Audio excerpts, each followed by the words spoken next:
Bonjour, vous m'entendez bien? Oui, oui.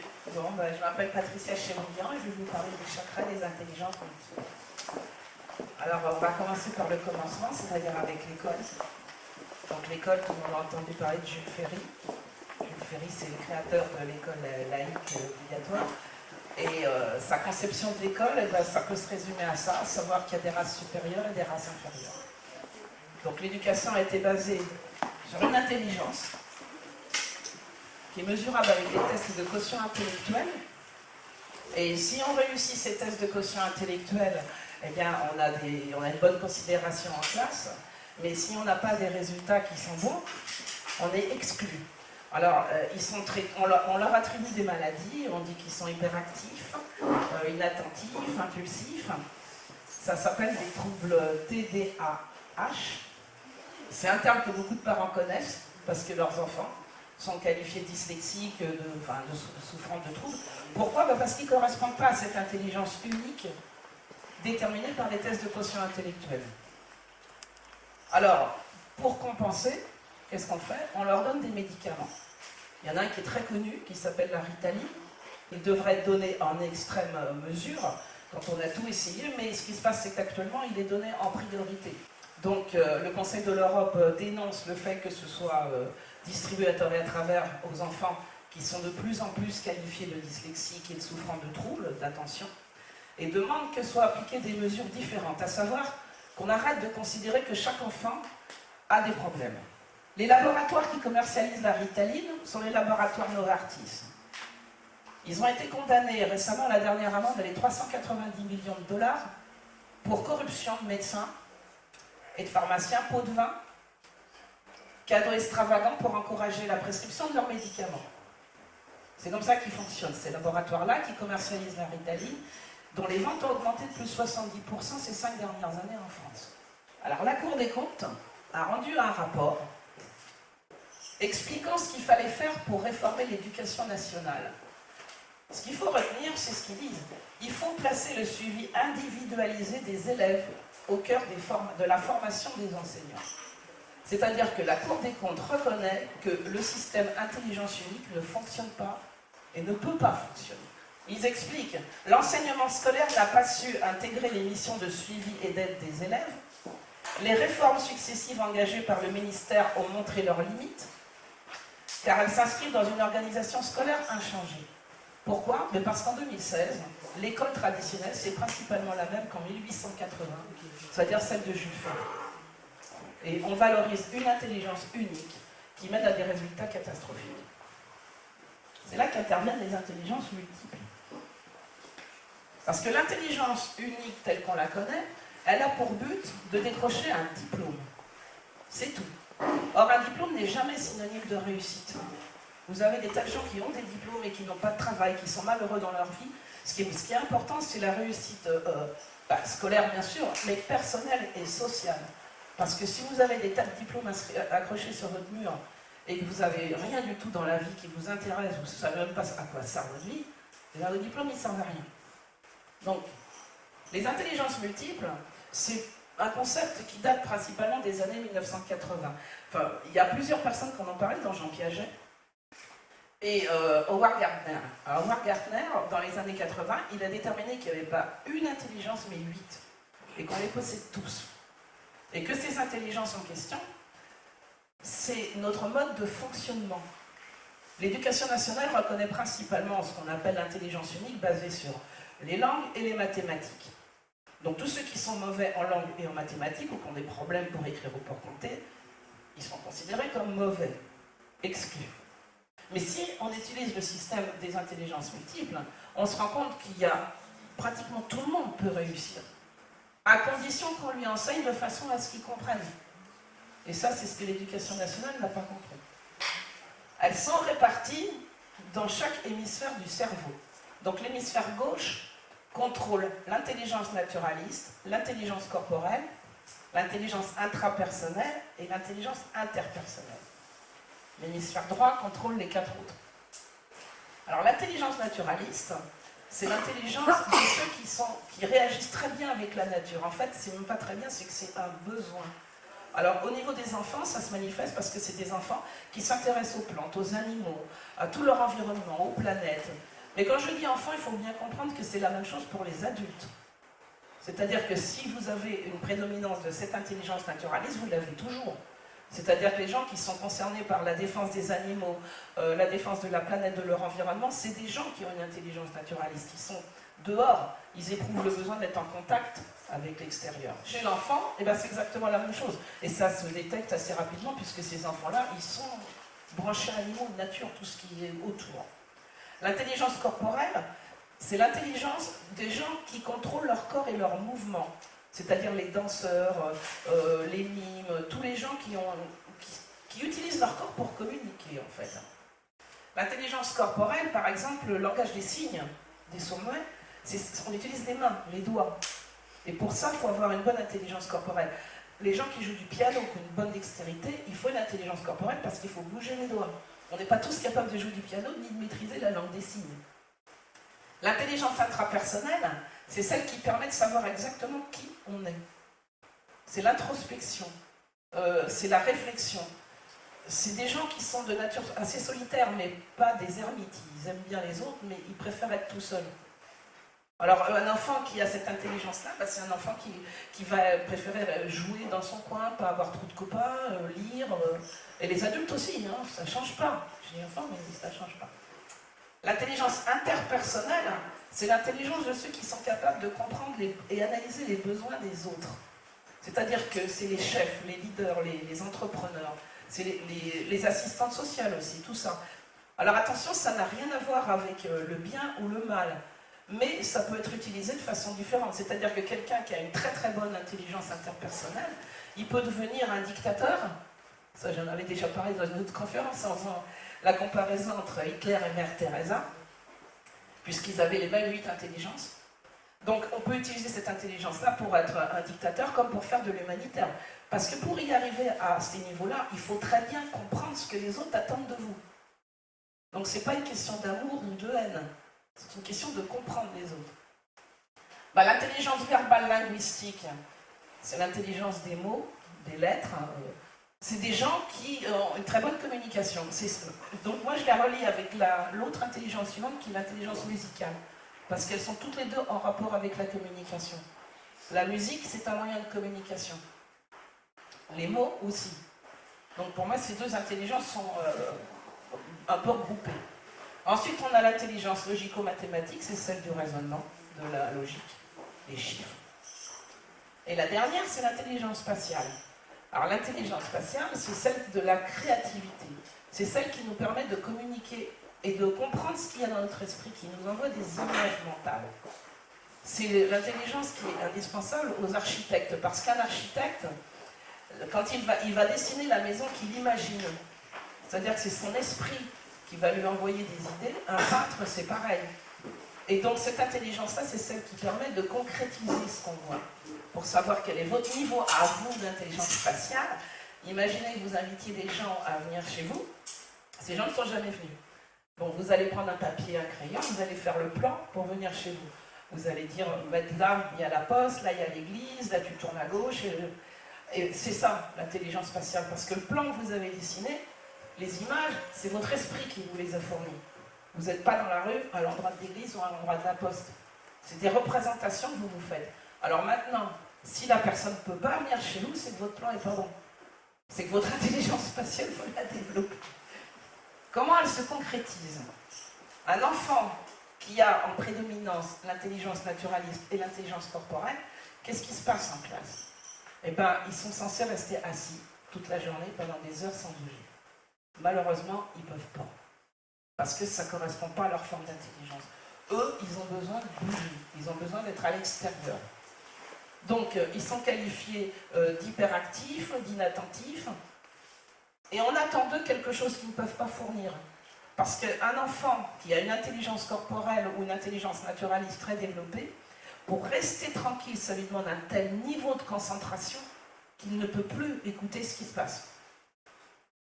Alors, ces enfants, c'est les plus malheureux à l'école, hein, parce qu'évidemment, ils sont traités de tous les noms, dyslexiques, hyperactifs. Et eux, c'est eux qui souffrent le plus, c'est eux qui ont le plus droit à la Ritaline. À noter quand même que dans une école, quand vous avez l'instituteur, lui, l'instituteur, il remue, il bouge. Il reste rarement assis alors qu'il attend des petits qui ne bougent pas. Le problème de ces deux intelligences, c'est que ça touche beaucoup de monde. Et elles sont complètement exclues de l'école. Parce que à l'école, la nature et tout, l'intelligence corporelle, on va dire, ce qui pourrait être représenté à l'école par un peu de mouvement, c'est la gymnastique. Or, on sait très bien que c'est considéré comme accessoire. Donc les enfants qui ont besoin de bouger, ils peuvent le faire pendant peut-être l'heure de gym qu'il y a dans la semaine. Le reste du temps, ils ne peuvent pas. Et naturalistes, vu qu'ils ont besoin de contact avec les plantes, les animaux, la nature, c'est pareil, à l'école, ils sont enfermés dans une classe toute la journée. Généralement, ces enfants-là sont exclus assez rapidement. Donc, sur mon site, vous pourrez voir, j'ai publié la lettre qu'Hugo Frey a écrite lui-même au dyslexique parce qu'il est passé par là. À savoir que quand il allait à l'école, il a été tout de suite qualifié de dyslexique parce qu'il avait des problèmes pour lire, écrire, il était gaucher. Mais il a rencontré un homme là-bas qui élevait des chevaux, qui était un professeur qui était là dans l'école et qui élevait des chevaux et qui lui a dit viens, je vais t'apprendre l'équitation. Et comme il avait une intelligence naturaliste très très développée, il s'est pris d'amour pour cette activité. Il est devenu extrêmement bon en équitation et ça lui a redonné confiance en lui. Et c'est comme ça qu'il a appris à lire, à écrire, en retrouvant la confiance que l'école lui avait fait perdre en fait. J'insiste sur ce là parce que il y a énormément de gens qui sont concernés par ça. On utilise ce qu'on est pour apprendre les choses, c'est-à-dire que le système tel qu'il est nous fait apprendre tous de la même manière. Vous avez le maître qui est au tableau, qui écrit quelque chose, recopiez-le dans vos cahiers, et vous apprenez ça. Mais ces gens-là, ils ne fonctionnent pas comme ça, ceux qui ont ces intelligences-là. C'est de l'hébreu pour eux, ça ne veut rien dire, ils ne comprennent pas. Là, celui qui a l'intelligence naturaliste, pour comprendre, il a besoin de toucher les choses. Donc quand on lui écrit quelque chose, ça ne veut rien dire, il ne comprend pas. Mais il comprendra très bien si on lui fait toucher. Donc il y a un autre exemple que je donne pour l'intelligence corporelle, c'était celui d'une institutrice qui avait un petit garçon, donc qui était très très agité dans sa classe, il ne suivait pas, il bougeait tout le temps, il n'y avait rien qui l'intéressait. Il en avait marre parce qu'il distrayait tout le monde, il embêtait tout le monde. Et elle venait tous les matins, elle avait mis des plantes dans la classe, et elle venait tous les matins les arroser. Et un matin, elle est arrivée en retard. Alors elle a dit au petit garçon, bon écoute, tu vas prendre un petit arrosoir et tu vas arroser les plantes, parce que de toute façon tu ne te fais rien. Rends-toi utile. Alors c'est ce qu'il a fait, il a arrosé les plantes, et pour la première fois à la fin du cours, elle s'est rendue compte qu'il avait retenu toute la leçon. Tout simplement parce que le petit garçon, pour apprendre les choses, il a besoin de le faire en bougeant. Et il y a beaucoup d'adultes qui sont dans ce cas-là. Pour lire, apprendre une leçon, ils ont besoin de marcher pour le faire. Donc c'est une forme d'intelligence, mais qui permet d'apprendre exactement la même chose, d'arriver au même résultat, mais d'une manière différente. Ça a été prouvé que si on fait des exercices pendant 2 heures, par exemple de marcher en portant des paquets, pas lourds, mais des paquets, en marchant entre des poteaux, toutes sortes d'activités qui obligent à se concentrer sur ce qu'on fait, on augmente la capacité de mémoire de 50%. Tout simplement parce qu'on est obligé de se concentrer sur ce qu'on fait en bougeant. Si à l'école, toutes les demi-heures à peu près, on disait, on va faire une activité, c'est-à-dire on faisait bouger les enfants, on augmenterait énormément leur capacité de réception. Au lieu de faire le contraire, c'est-à-dire rester tranquille, c'est ce qu'on veut d'eux, qu'ils restent tranquilles. Alors l'intelligence intrapersonnelle, c'est l'isolement, donc c'est les gens qui ont besoin d'être tout seuls pour apprendre. Ils ne sont pas influençables, ils n'ont pas besoin des autres, ils n'ont pas besoin des idées des autres. Et évidemment, un enfant qui a cette intelligence-là, plus développée que d'autres, à l'école, tout ce qui est activité de groupe, ils ne supportent pas. Parce qu'ils n'aiment pas, ils n'ont pas besoin d'être en groupe. Ils sont qualifiés d'enfants timides, qui ne participent pas. Voilà, c'est ce que les parents voient sur les carnets de notes. Ne participent pas en classe. Oui, ils ne participent pas parce que ce n'est pas sa nature. C'est des enfants, on ne les fait pas lire et faire une rédaction, puis tu vas la lire à tout le monde. Ils ne peuvent pas. Alors l'interpersonnel, c'est l'autre, c'est le contraire. Eux, c'est des enfants, ils ont besoin d'être en groupe. Donc les adultes aussi. Eux, si on les laisse tout seuls, c'est le contraire. Ils sont malheureux, ils ne peuvent rien apprendre. Mais ils apprennent en groupe, il leur faut du groupe, il leur faut être avec les autres. Donc ensuite, on a l'intelligence verbale et musicale. Alors là, c'est un peu le même problème que les 2 premières. Parce que les enfants qui ont ces intelligences, c'est des communicateurs. Donc qu'est-ce qu'ils font? Ils communiquent. Alors à l'école, c'est des gens qui parlent tout le temps. C'est les bavards. Alors les mots, c'est parle trop, voilà, fait du bruit. Ben oui, mais ils sont comme ça. L'intelligence mathématique, elle est bien vue, parce que ça fait partie de celle qui est l'intelligence unique. Le problème qu'il y a à l'école traditionnelle, parce qu'il y a trop de problèmes en fait, c'est que quand on prend des petits et qu'on leur enseigne des mathématiques, on leur enseigne en France à l'envers. On leur enseigne de manière abstraite, alors qu'il faudrait leur enseigner de manière concrète. Dans les pays où ça fonctionne, où l'éducation fonctionne, ils apprennent concrètement, c'est-à-dire qu'on leur donne des objets et ils arrivent à comprendre que tel objet plus tel objet, ça fait un troisième. Ils apprennent à compter comme ça. Actuellement, au niveau de l'OCDE, le pays qui est en tête, c'est Singapour. C'est les numéros 1 en maths, et ils enseignent comme ça, uniquement par le toucher. Et si en France, on se décidait à revenir à des méthodes qui fonctionnent ailleurs, on aurait des bien meilleurs résultats. Le problème de l'intelligence mathématique, c'est que le système n'est pas fait pour que les enfants qui ont cette intelligence puissent la développer. Et alors c'est un problème parce qu'il y en a beaucoup d'enfants qui possèdent un très bon niveau de cette intelligence-là, mais comme on leur enseigne de façon à ce qu'ils ne comprennent pas, eh ben ils la perdent. Donc chez eux, les parents se rendent compte que l'enfant, il calcule bien, il comprend bien les choses et tout, seulement ça ne correspond pas avec ce qu'il y a sur les carnets de notes. Parce que pour l'enfant, c'est trop abstrait. Et puis la dernière, l'intelligence spatiale, c'est les images. Alors c'est des enfants, ils comprennent que pour comprendre, il faut leur montrer des images. Ils vont retenir tout ce qu'ils voient par les images. Un enfant qui a cette intelligence spatiale, si on lui passe un disque, il y a des grandes chances qu'il ne retienne pas les paroles. Mais s'il voit des images qui illustrent ce qu'il entend, il va tout retenir. Donc en fait, toutes ces intelligences-là, on arrive exactement au même résultat, au même niveau, si on les utilise. Une personne n'est pas la même que celle d'à côté. On n'est pas pareil que le voisin, on n'apprend pas pareil que le voisin. Or, l'école traditionnelle enseigne la même chose pour tout le monde au même rythme, alors que c'est tous des enfants différents. Chaque individu est différent. Donc ça ne peut pas marcher et ça ne marche pas. Alors les chakras, qu'est-ce que c'est? Moi je compare les chakras aux pneus d'une voiture, parce que je pense que c'est plus facile à comprendre comme ça. Alors vos pneus, s'ils sont bien gonflés, il y a une adhérence à la route. S'ils sont trop gonflés ou pas assez gonflés, eh ben votre voiture, elle ne tient pas. Voilà, les chakras c'est pareil. Ils sont bien gonflés, on va dire, c'est votre vie qui va bien fonctionner. Mais si vos chakras, ils ont un excès d'énergie ou un déficit d'énergie, eh ben votre vie, elle va faire exactement comme votre voiture. Elle va faire comme ça. Alors évidemment, quand vous avez une voiture qui a des pneus qui sont trop gonflés ou pas assez gonflés, vous pouvez racheter des pneus, hein, mais vous ne pouvez pas racheter des chakras. Par contre, ce que vous pouvez faire, c'est essayer d'éviter de les abîmer. Parce que ça, c'est un choix. C'est nous qui les abîmons. Hein, quand on arrive sur Terre, enfin à la naissance, ils sont en bon état.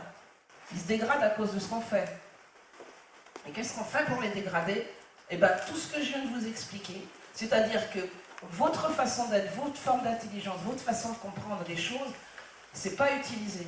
Donc, quand dès l'enfance, on vous dévalorise, on vous fait comprendre que vous êtes un bon à rien, que vous allez servir à rien, que votre diplôme ne vous l'aurait pas, ça s'accumule. Et au fur et à mesure que vous grandissez, vous allez finir par être persuadé que vous ne valez pas grand-chose. Le problème, c'est que ces chakras-là, ils agissent par cycle de 7 ans. Donc le premier, il commence à se mettre en mouvement à la naissance jusqu'à 7 ans. Le deuxième, il prend le relais à 7 ans, et ainsi de suite, jusqu'à 49 ans. Donc à 49 ans, tous les chakras sont actifs. Mais les 3 premiers sont les plus importants de la vie. Parce que le premier chakra, le deuxième et le troisième, ça va donc jusqu'à 21 ans, et ils sont pratiquement dans les mains des parents et de l'école. On va dire au moins jusqu'à 16 ans, 17 ans. Le premier, le deuxième et le troisième, c'est ceux qui vont déterminer la confiance, la peur que vous aurez en vous toute votre vie. Le deuxième, eh ben, ce sera les rapports avec votre corps et les émotions aussi. Et le troisième, c'est la construction de la personnalité. Donc si ces 3 premiers chakras se mettent à mal fonctionner au départ, c'est-à-dire entre la naissance et 21 ans, tout ce qui peut les perturber, ça va se répercuter sur toute votre vie. Quand un chakra ne fonctionne pas bien, il envoie de l'énergie soit en excès, soit en déficit. Donc dans le cas du premier chakra, qui est le chakra racine, c'est le chakra qui est en relation avec tout ce qui est peur, insécurité, la confiance et tout ça. S'il envoie trop d'énergie, eh ben, vous allez avoir trop confiance en vous. Vous allez prendre des risques inutiles, vous n'allez pas vous rendre compte du danger. Donc, de toute façon, c'est dangereux, quand même. S'il n'en envoie pas assez, ben, vous allez avoir peur, vous allez perdre confiance, vous allez avoir tendance à voir le mal partout, à ne pas oser ouvrir la porte quand il y a quelqu'un qui frappe. Et c'est comme ça que ça continue. Évidemment, ça génère du stress, des angoisses, tout ça, quoi. Et tous les chakras fonctionnent de la même façon. C'est-à-dire en excès ou en déficit. Ou alors ils fonctionnent bien. Mais quand ils ne fonctionnent pas bien, c'est en excès ou en déficit. Donc ce qui représente, ça va être déformé. Et c'est là que se créent les problèmes. Alors ça peut être physique, ça peut être des maladies, ça peut être toutes sortes de choses, parce que la liste de ce que les chakras peuvent provoquer, elle est quand même assez longue.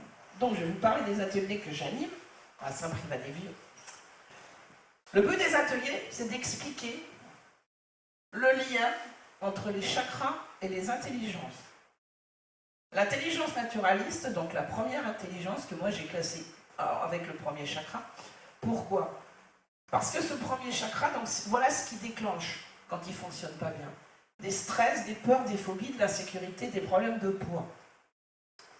Pourquoi des problèmes de poids ? Vous allez me dire quel est le rapport avec la peur ? Mais parce que le premier chakra, c'est le chakra racine. Chaque chakra contrôle d'autres chakras. Il y a 7 chakras qui sont dits chakras majeurs, et ils contrôlent des chakras dits chakras mineurs. Le premier chakra, il contrôle le chakra des genoux et le chakra des pieds. Et le chakra des genoux, c'est celui qui agit sur le mode d'alimentation, notre façon de nous alimenter. Donc quand le premier chakra, le chakra racine, fonctionne mal, et bien les deux suivants, c'est-à-dire le chakra des genoux et le chakra des pieds, fonctionnent mal. Le chakra des pieds, c'est celui qui nous permet d'avoir la stabilité, d'être équilibré, c'est ce qu'on appelle l'ancrage en fait. S'il ne fonctionne pas bien, et ben on n'est pas du tout équilibré, en fait on a du mal à équilibrer notre vie. En quoi intervient l'intelligence naturaliste là-dedans ? Parce que le premier chakra, c'est le chakra de la terre. C'est le chakra de la nature. Il a besoin du contact avec la nature pour être en bonne santé. Or, l'intelligence naturaliste, eh ben, c'est l'intelligence de la nature. C'est l'intelligence qui vous donne le contact avec tout ce qui est autour de vous. Que ce soit des animaux, des plantes, tout ce qu'on veut. Donc, quand on a des problèmes de stress, de peur, de phobie, d'insécurité, c'est très généralement qu'on ne met pas souvent les pieds dehors. C'est souvent qu'on ne va pas assez dehors, on ne va pas s'oxygéner, on ne va pas dans la forêt, on reste trop souvent enfermé chez soi, où on n'a pas de contact avec les plantes, ou avec... Je veux dire, moi les gens que j'ai rencontrés qui avaient des gros problèmes de ce truc-là, ils y vont pratiquement jamais dehors. Ils y vont faire les courses, mais il ne s'agit pas d'aller faire les courses. Il s'agit d'aller passer quelques heures dans la forêt, d'aller à la mer, de pouvoir être à l'extérieur. Mais pas simplement pour prendre l'air, mais pour profiter de ce qu'il y a, d'écouter, d'utiliser l'intelligence naturaliste et le premier chakra. Ça permet d'utiliser les 5 sens, l'odorat, le toucher, la vue. Et donc, profiter de son environnement, pas pour le découvrir, mais aussi pour certaines personnes, c'est pour le découvrir. Vous allez dans la forêt, de toucher les feuilles des arbres, d'examiner ce qui se passe. Et ça, c'est quelque chose qui manque à beaucoup de gens. Même dans un parc, vous allez dans un parc, écouter la nature. Pas juste être assis sur un banc à lire un livre, hein, c'est pas ça. C'est participer. Parce qu'à l'origine, on fait un tout avec tout ça. Il y a l'univers, on en fait partie. Donc quand on se coupe, les gens quand ils vont en vacances, pourquoi ils se sentent mieux ? Parce qu'ils passent leur temps dehors. Ils vont camper, donc ils dorment à la belle étoile, il y a le ciel juste au-dessus, ils vont marcher sur le sable, et voilà, c'est ça le résultat des vacances. Si vous passez vos vacances à repeindre votre appartement, vous n'allez pas vous sentir en super forme, bon, l'appart il sera mieux. Mais c'est, voilà, ça, la nature, on en a besoin. Et donc, quand vous avez ces problèmes-là, vous souffrez de stress, peur, il vous faut reprendre contact avec la nature, avec vos racines, parce que la nature, c'est nos racines. Il ne faut pas oublier que l'intelligence naturaliste, les premiers hommes, ils l'avaient, parce que sans ça, ils auraient été incapables de trouver leur chemin. Il n'y avait pas de panneau, c'est là-bas, le mammouth, il est là-bas, tu vas chercher. Il n'y avait pas ça. Il fallait qu'ils soient capables de voir les traces des animaux au sol. Et c'est ça aussi l'intelligence naturaliste. Les chamans, les guérisseurs, il fallait qu'ils soient capables d'identifier les plantes et les fleurs et tout ce qu'ils avaient besoin pour guérir. Donc ils avaient cette intelligence-là. Et s'ils ne l'avaient pas eu, on ne serait pas là en fait, parce que c'était pour la survie. Alors ensuite, nous avons l'intelligence corporelle, qui est donc liée au deuxième chakra. Le deuxième chakra, voilà sur quoi il agit. La sexualité, la gestion des émotions, l'image de soi. Le deuxième chakra, quand il ne fonctionne pas bien, il crée des problèmes à ce niveau-là.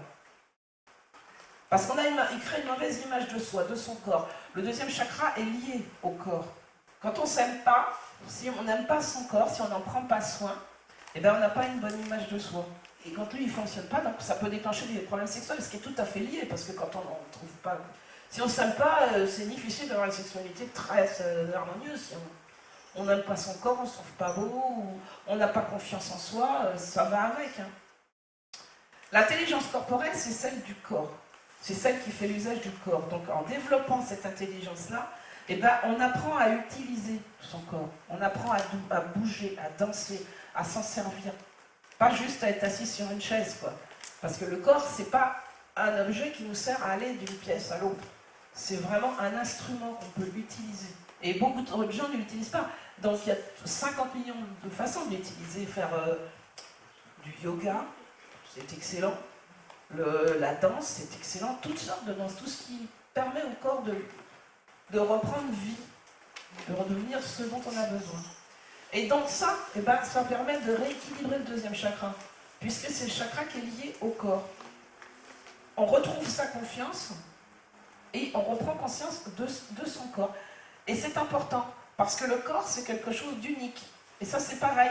C'est pas ce qu'il y a dans les magazines. On n'est pas censé ressembler à ce qu'il y a sur la page 22 du magazine qui vient de sortir. On est nous. Et donc, il faut prendre conscience que notre corps, il est à nous.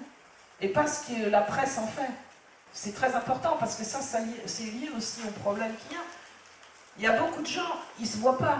Ils voient ce qu'ils voudraient être physiquement. Mais ils ne sont pas ça. Donc, le problème est renforcé, puisqu'ils ne sont même pas ce qu'ils croient qu'ils voudraient être. Ils voient quelqu'un, un mannequin, elle fait 1m80, elle est belle et tout. Bon, ben moi, je fais 1m60. Donc, je peux toujours me dire, ouais, je me vois comme ça, mais je ne suis pas comme ça. Alors, ça développe des complexes, parce qu'au final, on n'est jamais content de ce qu'on est. On veut être un truc qu'on ne sera jamais. Donc, c'est important, cette intelligence corporelle, parce que ça permet d'accepter ce qu'on est, et de l'utiliser, pas avoir honte, ni être gêné. Le troisième chakra, donc, c'est l'intelligence intrapersonnelle. Le troisième chakra, c'est le chakra qui s'occupe vraiment de la personnalité, le développement de la personnalité. Alors, quand lui, il ne va plus, alors ça crée tous les troubles possibles qui sont liés à la personnalité. C'est là qu'on a les pervers narcissiques, tous ces machins-là, ça se crée là. C'est la personnalité qui est complètement déformée. Si on revient au système scolaire, l'intelligence intrapersonnelle, donc quand on arrive au niveau du troisième chakra, généralement, s'il ne marche pas bien, c'est que les deux précédents, ils ne fonctionnent pas bien non plus, parce que ça se répercute. Donc quand on arrive au troisième chakra, si les deux premiers ont été bloqués pour des raisons X, Y, Z à l'école ou par les parents aussi, parce que les parents, quand l'enfant, ils sont là, bon, reste tranquille, assieds-toi, bouge pas. Tout ça, ça joue hein, sur l'intelligence corporelle, sur le deuxième chakra. Donc quand on arrive au troisième, celui qui doit contribuer à la personnalité, bah, qu'est-ce qu'on a? On a un individu à qui on a dit de se taire, de ne pas bouger. On a quelqu'un qu'on a formé à devenir ce qu'il n'est pas. Pour faire plaisir aux parents, ou pour rentrer dans le moule de ce qu'on attend de lui, bah, il fait semblant. Mais la personne, l'individu n'a pas de personnalité. Il n'a pas pu construire sa véritable personnalité quand il arrive à ce niveau-là. Donc qu'est-ce qui se passe? Au troisième chakra, la personne, elle ne peut pas rester toute seule avec elle-même, puisque l'intelligence intrapersonnelle, c'est pouvoir se connaître. Mais comment peut-on se connaître quand on nous a appris à être quelqu'un d'autre? Si on a un enfant à la base qui aime bouger, qui a besoin de bouger, mais qui l'a entendu tout le temps, reste tranquille, bouge pas, ben c'est pas lui. Ce qu'il représente, c'est l'autre. Ce qu'on lui a dit, bouge pas, reste assis, tais-toi. Donc, ben voilà, donc sa personnalité, elle est complètement perturbée. Et le troisième chakra, et là, il n'en peut plus et il crée des troubles, de toutes sortes de troubles en fait. Tout ça lié au développement de la personnalité.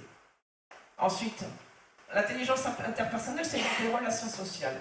Le quatrième chakra, c'est le chakra du cœur. Il est lié aux rapports qu'on a avec les autres. Tous les rapports, que ce soit amoureux, amicaux, professionnels, tout ça, c'est lui.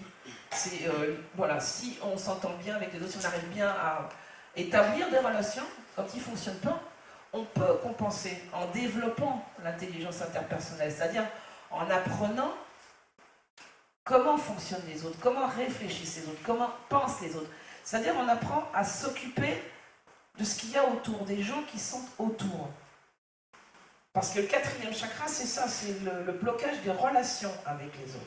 L'intelligence intrapersonnelle, celle donc, qui est liée au 3e chakra, elle est importante parce que c'est vraiment lié, il y a énormément d'adultes qui souffrent à ce niveau-là d'un problème qui s'appelle la solitude. Quand on se connaît bien, on n'a pas peur d'être tout seul. On n'a pas peur de passer la soirée à la maison, on n'a pas peur d'être tout seul, en fait, tout seul. Mais quand on ne se connaît pas bien, dès qu'il y a un moment où il n'y a pas des gens autour, on a peur. Et c'est là qu'il y a le problème de la solitude, qu'il y a tant de gens qui sont seuls, mais qui en souffrent. Et quand on apprend à développer l'intelligence intrapersonnelle, eh ben on n'en souffre pas de la solitude. Ça ne veut pas dire qu'on va trouver que c'est mieux, mais c'est qu'on apprend à s'occuper quand on est tout seul. C'est pas vu comme une calamité, parce qu'on se connaît, on sait profiter du temps qu'on va avoir pour soi, au lieu de considérer que c'est une honte ou un calvaire de ne pas être entouré d'un tas de gens. Donc elle est importante aussi. J'en reviens donc, j'en étais au 4e chakra, chakra du cœur. Quand lui, il ne fonctionne pas, c'est-à-dire que quand les relations sociales, vous avez du mal à vous faire des amis, des relations, trouver quelqu'un, tomber amoureux et garder une personne, ça c'est lié à ça. C'est parce que vous avez une mauvaise compréhension de ce que font les autres et pourquoi ils le font. Donc là, au niveau du 4e chakra, je vais prendre un exemple, vous avez quelqu'un qui va faire quelque chose pour vous parce qu'il vous trouve sympa un truc comme ça. Vous allez penser, mais qu'est-ce qu'il veut? Il cherche quelque chose. Vous voyez, parce que vous ne comprenez pas que la personne, elle est capable de le faire uniquement parce qu'il le dit, c'est vrai, c'est tout, c'est pour vous faire plaisir. Quand le 4e chakra ne fonctionne pas, c'est ce genre de réaction que ça provoque. Ah oui, il me trouve sympa, ou alors je vais passer te voir, ça veut dire quoi? Ça veut dire qu'il veut se faire héberger gratuitement, je ne suis pas un hôtel. Alors qu'en réalité, la personne veut simplement venir vous voir. Donc ça déforme tout, vous voyez ce que je veux dire? Donc cette intelligence interpersonnelle permet de travailler, en la développant, sur ce que sont les autres, comment ils fonctionnent. Et là, ça permet vraiment de comprendre les motivations. Si quelqu'un vous dit « je viens te voir ce soir à 8h », vous arrivez à analyser s'il vient simplement pour vider le frigidaire ou si c'est parce qu'il a envie de vous parler de quelque chose, que voilà, vous arrivez à faire la différence. Alors que si vous ne la développez pas, il y a confusion. Le 5e chakra. Alors le 5e chakra, c'est le chakra de la gorge. C'est le chakra de la communication. Quand il ne fonctionne pas, c'est la communication qui ne fonctionne plus du tout. Quelqu'un va vous dire « oh, je te trouve jolie », vous allez penser « il est sous noir ». Parce que vous allez interpréter, il est lié aussi au chakra des oreilles. Donc tous les mots et tout ce qu'on entend, ça va être, comme les autres, déformé, en excès ou en déficit. Au lieu de comprendre clairement ce que dit la personne, on va entendre ce qu'on a envie d'entendre. En bon, en mal, en tout ce qu'on veut, mais tout sauf ce que la personne dit. Quand on a ces problèmes de communication, c'est-à-dire qu'on ne comprend pas ce que les gens nous disent, on le comprend mal, on interprète tout de travers, c'est des problèmes de communication. Ou alors on n'arrive pas à s'exprimer, on n'arrive pas à dire ce qu'on veut dire. C'est des problèmes de communication. L'intelligence verbale et l'intelligence musicale, ça permet de compenser. C'est-à-dire en les développant. Pourquoi? Parce que l'intelligence verbale, c'est celle des mots, des lettres. Donc, en travaillant son vocabulaire, sa façon de parler, en apprenant davantage de mots, on prend plus confiance en soi et on peut communiquer plus facilement. La musique, ça permet de communiquer. Les gens qui ont dansé sur un slow, qui sont tombés amoureux, je veux dire, ils ne parlaient pas. C'est la musique qui parlait pour eux. Ça permet, dans tous les pays du monde, vous allez, même si vous ne parlez pas la langue, si vous jouez d'un instrument, la musique permettra de communiquer. Vous n'avez pas besoin de parler, en fait. Mais la musique, elle a une particularité, c'est que c'était considéré, et ça l'a toujours été, comme une science mathématique. La musique permet d'apprendre plus facilement les mathématiques. Pourquoi? Parce que la musique, c'est basé sur une division du temps. C'est des chiffres, la musique. Une note vaut tant de part du temps. Si vous regardez des partitions, c'est des chiffres qu'il y a dessus. 2, 4, parce que c'est le temps qui est divisé. C'est basé sur le nombre, la division du nombre. Et c'est pour ça que les grands mathématiciens, tous ceux qui ont une très bonne intelligence mathématique, sont des fanatiques de musique. Très souvent, ils jouent du violon, d'un instrument quelconque. Le 6e et le 7e chakra, quand ils ne fonctionnent pas bien, voilà ce que ça produit. Un monde imaginaire, une vision déformée de la réalité. C'est-à-dire qu'on a du mal à se situer, on a du mal à se situer, on a du mal à voir les choses telles qu'elles sont. Et là, Donc, on utilise les deux intelligences, mathématiques et spatiales, on les développe, parce que c'est elles qui nous permettent de reprendre contact avec ce qui se passe. À plus être en train de flotter et penser des choses qui n'existent pas. Parce que c'est ce que produisent ces 6e et 7e chakras. Bah voilà, il ne nous reste pas beaucoup de temps. Si vous avez des questions, je ne peux pas développer plus parce qu'il y a quelqu'un d'autre qui vient après. Par exemple, comment on peut soigner un chakra qui ne fonctionne pas bien? Non, c'est-à-dire qu'en fait, l'idée c'est de développer l'intelligence qui correspond à ce chakra-là. C'est celle-là qui va vous aider à rétablir son bon fonctionnement. Oui, oui, c'est l'inverse. Moi, j'utilise les intelligences pour essayer de réparer les dégâts qui ont été commis par les chakras, en n'utilisant pas. Parce qu'on peut comparer les intelligences à des capacités, si vous voulez. Bon, si on n'utilise pas vos capacités, vous allez avoir des problèmes, parce que vous savez que vous êtes capable de faire quelque chose. C'est comme d'aller quelque part, mettons. On vous dit, vous allez là faire ceci. Mais vous allez prendre cette route-là. Or, pour vous, c'est plus facile d'y aller par là. Donc ça va vous poser un problème d'y aller comme ça. C'est exactement pareil. Donc si vous y allez, vous faites les choses comme vous savez que vous pouvez les faire, vous allez y arriver. Mais si on vous dit de les faire d'une façon que vous ne maîtrisez pas du tout, vous allez avoir des problèmes. Et c'est là que les chakras se mettent à plus fonctionner.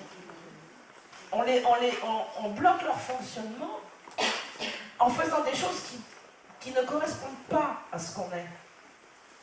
Que ce soit dans n'importe quelle action, si on fait quelque chose et qu'on ne le fait pas. Si vous avez une intelligence musicale, vous avez besoin d'apprendre en musique. Donc par exemple, vous allez pas pouvoir lire un livre, vous pouvez avoir des problèmes pour lire un livre, une histoire comme ça, mais si on vous la met en audio, vous allez la retenir. Vous voyez? Alors si on vous dit non, il faut la lire absolument, mais que vous n'arrivez pas à la lire parce que vous avez des problèmes de lecture, qu'est-ce qui va se passer? Vous allez passer des mois sur le même bouquin, et vous allez être puni, mal noté, des trucs comme ça. Alors qu'en 1 heure, en vous passant l'audio, c'est pareil, vous avez le même résultat. Mais au niveau de la confiance en vous, de l'estime de vous, vous allez la perdre. Parce que si on vous répète, tu n'es pas capable de lire, tu n'as toujours pas compris, tu es toujours à la page 2. Vous voyez la différence? C'est que si on utilise les capacités réelles, l'intelligence que chacun possède, on arrive au même résultat, sans traumatiser la personne et sans bouleverser ses chakras. Parce qu'à force, en fait, c'est votre personnalité qu'on prend un coup. Quand on vous répète sans arrêt, mais t'as pas encore fini, t'es pas bon, tu n'y arriveras pas, vous finissez par le croire. Ce qui est normal. Donc moi, mes ateliers, c'est pour enseigner aux parents, principalement aux éducateurs, tous ceux qui ont des enfants, comment utiliser les intelligences multiples pour éviter d'abîmer les chakras. C'est-à-dire utiliser les capacités de chaque enfant pour en faire un adulte bien dans sa peau, un adulte épanoui. Voilà. Écoutez, je vous remercie beaucoup d'être venu.